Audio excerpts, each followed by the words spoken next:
Guarantee দিয়ে বলে রাখলাম, সুযোগ পেলে সবার আগে ডক্টর মোহাম্মদ ইউনূসের মিলিটারি সেক্রেটারি নিজেই ইউনূসের গলা চেপে ধরবে। অতএব যত দ্রুত সম্ভব ডক্টর মোহাম্মদ ইউনূসের মিলিটারি সেক্রেটারির পদ থেকে তাকে সরাতে হবে।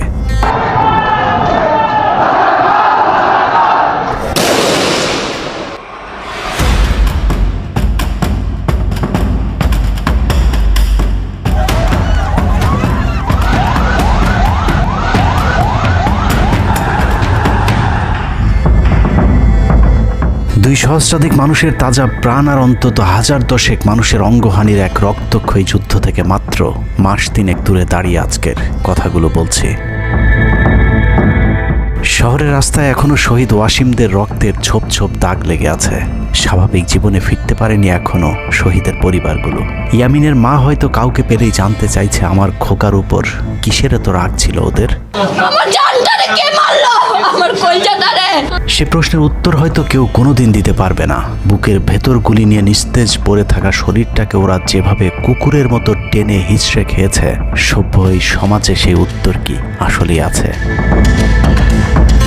পুড়ে যাওয়া লাশগুলোর কথা মনে করে সারা জীবন হয়তো হৃদয়টা পুড়তে থাকবে হতভাগা সেই মায়েদের। শহীদ ওমরের মা এখনো মানুষ পেলেই হয়তো প্রশ্ন করছে, আমার ছেলের বুকে ওরা এতগুলো গুলি কেন করলো? মারার জন্য তো একটা গুলি যথেষ্ট।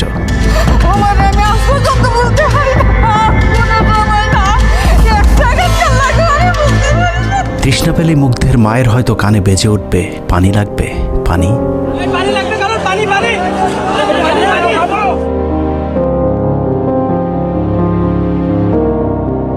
শুনেছি স্বাধীনতা অর্জনের চেয়ে রক্ষা করা অনেক কঠিন।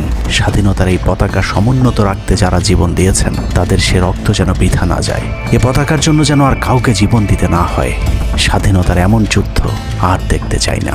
এ যুদ্ধের প্রতিপক্ষ অনেক হিংস্র, খুব নিষ্ঠুর। ওরা বুকে গুলি নিয়ে কাতরাতে থাকা মানুষকেও শান্তিতে মরতে দেয় না। ওরা আরও রক্ত চায়। 15 বছর মুসলিম নিধন করে ওদের এতটুকু অনুশোচনা নেই। রক্তের নেশায় এখনো বুঁদ হয়ে আছে হিংস্র পশু আত্মাগুলো। এদিকে এক পক্ষ নিজেদেরকে বিজয়ী ভেবে ঘরে ফিরেছে। ঘরে ফেরার আগে যাদের বাড়ি ঘরে আগুন দিয়ে ঘর থেকে বের করেছিল, সেই শত্রুকেই আবার তুলে নিয়েছিল নিজেদের ঘরে। ছাত্রলীগ নিষিদ্ধের কথা বলছে। এই নিষিদ্ধ করবার ম্যান্ডেটটা, নিষিদ্ধ করবার অধিকারটা তাদেরকে কে দিল? তারা এদেশের মানুষ, রাজনীতি করার অধিকার সকলের আছে। আমাদের কেড়ে নেওয়া যেমন অন্যায় ছিল, আমরাও আরেকজনের কেড়ে নেওয়ার অধিকার, এটা আমরা এভাবে বলি। আওয়ামী মানবরূপী দানব ঘাড়ের উপর বিষাক্ত কার্বন ডাই অক্সাইড ফেলছে, আর আমরা সেটাকে অক্সিজেন ভেবে বুকে নিচ্ছি। বিষাক্ত সাপ থেকে নিরাপদ না হয়ে সাপ নিয়ে খেলার পরিণতি কি হতে পারে সেটা বুঝতে খুব বেশি দেরি করবার প্রয়োজন নেই। আমার এই বার্তা আপনাদের কাছে পৌঁছানোর কয়েক ঘন্টা পরেই আপনার ঘরে যে শত্রুকে জায়গা দিয়েছিলেন তাদের সেই বিষমাখা মুখের বিষ আপনার গায়ে নেয়ার জন্য প্রস্তুত থাকুন। পূর্ব দিকে তাকিয়ে দেখুন, আকাশ আবারও কালো হয়ে এসেছে। খুটখুটে অন্ধকার দেখে ঝড়ের গতি যতটুকু ভাবছেন, অন্ধকারের সেই ঝড়ো বাতাস আসলে আলোর চেয়েও বেশি গতি নিয়ে ধেয়ে আসছে সবকিছু লণ্ডভণ্ড করে দিতে। প্রলয়ঙ্করী সেই ঝড়ের কবল থেকে প্রিয় মাতৃভূমিকে বাঁচাতে হলে দেশ রক্ষার পবিত্র দায়িত্ব যাদেরকে দেয়া হয়েছে, চলুন দেখে আসি তারা আসলে কতটা প্রস্তুত। জুলাইয়ের মাঝামাঝি পর্যন্ত সেনাবাহিনী ছাত্র আন্দোলন নিয়ে তেমন মাথা ঘামায়নি। ছাত্রলীগ যেদিন ঢাকা বিশ্ববিদ্যালয়ে ছাত্রীদের উপর আক্রমণ করেছিল, মূলত সেদিন থেকে সেনাবাহিনীর অভ্যন্তরীণ বিভিন্ন গ্রুপগুলোতে আলোচনা সমালোচনা শুরু হয়। 17 তারিখ সকল ডিভিশনের জিওসিরা অফিসার এবং সৈনিকদেরকে কোনো ধরনের গুজবে কান না দেওয়ার পরামর্শ দেন। জিওসিদের পক্ষ থেকে সাফ জানিয়ে দেওয়া হয়, সরকার মিসক্রিয়েন্টদের বিরুদ্ধে যথাযথ ব্যবস্থা নিচ্ছে, এটা নিয়ে সেনাবাহিনীর মাথা ঘামানোর কিছু নেই। 11 ডিভিশনের মেজর জেনারেল খালেদ আল মামুন, 55 ডিভিশনের GOC major general Mahbubur Rashid এবং কুমিল্লা ডিভিশনের জিওসি জাহাঙ্গীর আলম ছিলেন সবচেয়ে বেশি আক্রমণাত্মক। ছাত্রদের পক্ষে কোনো পোস্ট কিংবা প্রোফাইল পিকচার লাল করার বিরুদ্ধে তাদের ছিল কঠোর বার্তা। 17 জুলাইয়ের গুরুত্বপূর্ণ আরেকটি ঘটনা হলো Hasina air chief marshal Hasan Mahmud খানকে বিমান বাহিনীর MI-17 হেলিকপ্টারকে এভি গান কনফিগারেশন লোড করতে বলেন, যা মূলত যুদ্ধকালীন চূড়ান্ত সময় ব্যবহার করা হয়। এয়ার চিফ হাসিনাকে উল্টো প্রশ্ন করেন, আমাদের সেনাবাহিনী কি এখনও ফেল করেছে? তাহলে এত দ্রুত বিমান বাহিনী কেন? বিমান বাহিনী প্রধানের মুখের উপর এমন বক্তব্যে শেখ হাসিনা প্রচণ্ড ক্ষেপে যান। এর পরপরই তিনি বিমান বাহিনী প্রধানের বিরুদ্ধে পদক্ষেপ নেওয়ার জন্য ব্রিগেডিয়ার জেনারেল ইমরান হামিদ এবং লেফটেন্যান্ট জেনারেল মুজিবকে নির্দেশ দেন। আর্মি ইন্টেলিজেন্স থেকে এই পরিকল্পনার তথ্য জেনে বিমান বাহিনী প্রধান ওই রাতেই তার নিরাপত্তার জন্য গাজীপুর থেকে এয়ার কমান্ড নিয়ে আসেন, যে ইউনিটটি এখনও বিমান বাহিনী প্রধানের নিরাপত্তার দায়িত্বে ঢাকাতেই অবস্থান করছে। যাই হোক, বিমান বাহিনী প্রধান সেদিন রাজি হলে ব্ল্যাকআউটের সময়টা আরও ভয়ঙ্কর হতে পারত। বিমান বাহিনীর সহায়তা না পেয়ে শেখ হাসিনা পরদিন র্যাব প্রধানকে ডেকে আদেশ দেন তার হেলিকপ্টার প্রস্তুত রাখার। র্যাব প্রধান হাসিনার আদেশ অনুযায়ী ছাত্রদের বিরুদ্ধে অপারেশনে হেলিকপ্টার ব্যবহার করেন। হেলিকপ্টারের গুলিতে যতগুলো হতাহতের ঘটনা ঘটেছে সবগুলোই র্যাবের হেলিকপ্টার থেকে করা হয়েছিল। র্যাবের পাশাপাশি ঢাকার বাইরে দু একটি পাদে প্রায় সবকটি ডিভিশনের জিওসিরা দেশের বিরুদ্ধে অবস্থান নিয়েছিলেন।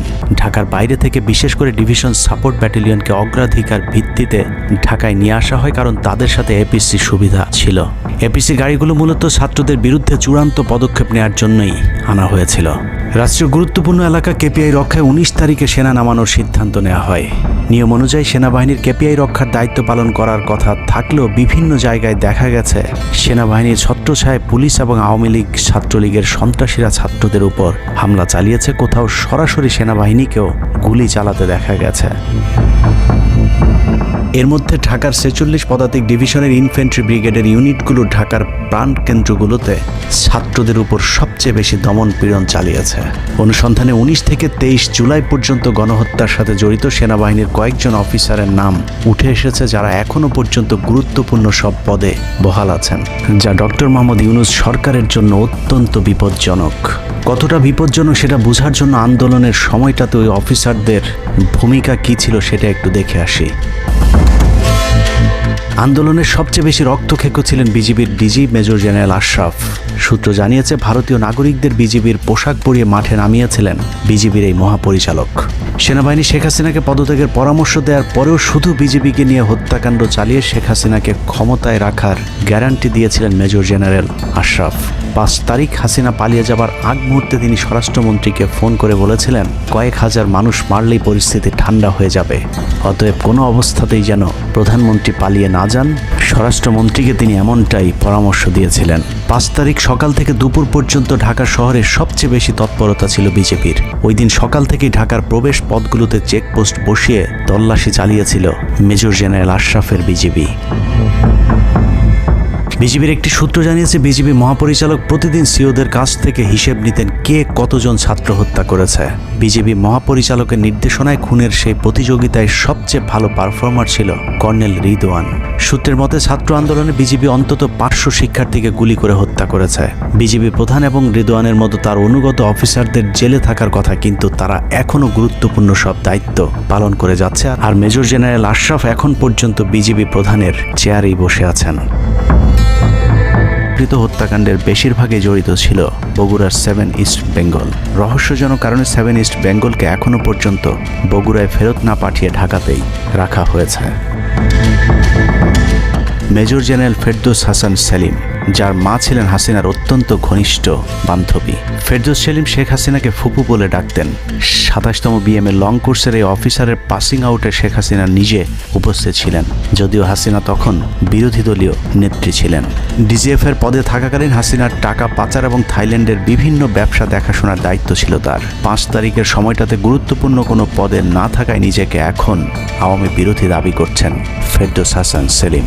ভয়ঙ্কর বিষয় হচ্ছে, ডক্টর মোহাম্মদ ইউনূসকে ভুল বুঝে ইউনূসের মিলিটারি সেক্রেটারির পদে বসে সব কুটচাল চলে যাচ্ছেন মেজর জেনারেল ফেরদৌস হাসান।